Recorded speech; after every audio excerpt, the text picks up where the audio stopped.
La Commission électorale nationale autonome Sénat a conclu ce 31 octobre 2024 la deuxième édition de ces journées portes ouvertes, 3 jours durant lesquels citoyens et acteurs politiques ont pu explorer de près le fonctionnement de l'institution.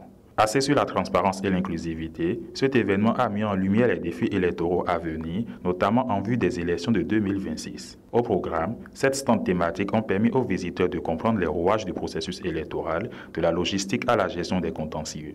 La troisième journée est consacrée aux partis politiques et ces partis politiques sont venus en masse.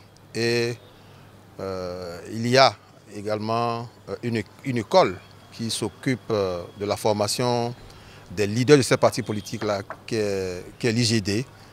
Donc ce sont les auditeurs de l'IGD et les responsables de certains partis politiques qui sont les cibles de cette troisième et dernière journée de cette journée porte ouverte à la Sénat.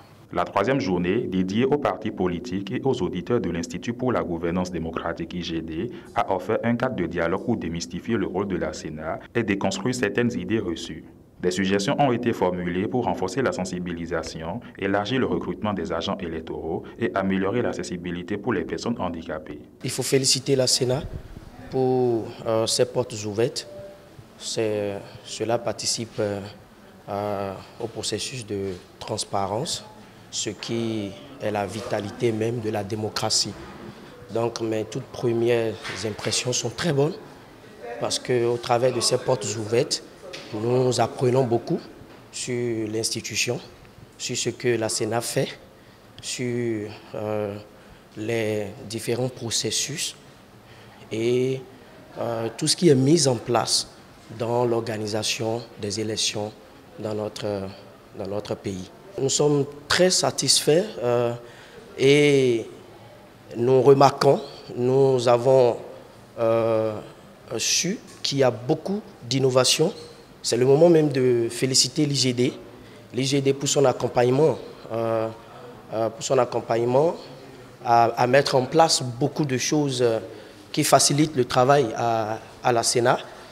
Et toutes ces informations que nous avions eues aujourd'hui ici nous ont permis de déconstruire un certain nombre d'images qu'on avait de la Sénat et que le citoyen lambda qui est hors de la Sénat ou bien qui ne vient pas à la Sénat se faisait. Et ça nous a mené à faire des interprétations qui n'étaient pas forcément justes. Donc c'est vraiment une très bonne initiative et nous sommes vraiment satisfaits d'avoir pris part à cette journée de porte ouverte et de toutes les informations que nous avons apprises ici. Et nous espérons qu'avec les suggestions que nous faisons également, la Sénat va également s'améliorer. Oui. Nous avons connu plusieurs Sénats dans les élections, mais celle actuellement comporte des dispositions plus techniques. Il y a plus de technicité. Et je voudrais remercier le législateur et remercier la législature, surtout la 8e, dont je fais partie, et qui avait voté cette disposition-là. Vous voyez, la paix, c'est des comportements. Et c'est le lieu de remercier les acteurs politiques de notre pays pour éviter tant soit peu la tricherie et éviter, n'est-ce pas, les contestations. Avec ces portes ouvertes, nous assistons à des explications contenues. Bien sûr, ça fait partie de leur devoir. Donc, en appliquant tout ça là, je suis en train d'être très satisfait.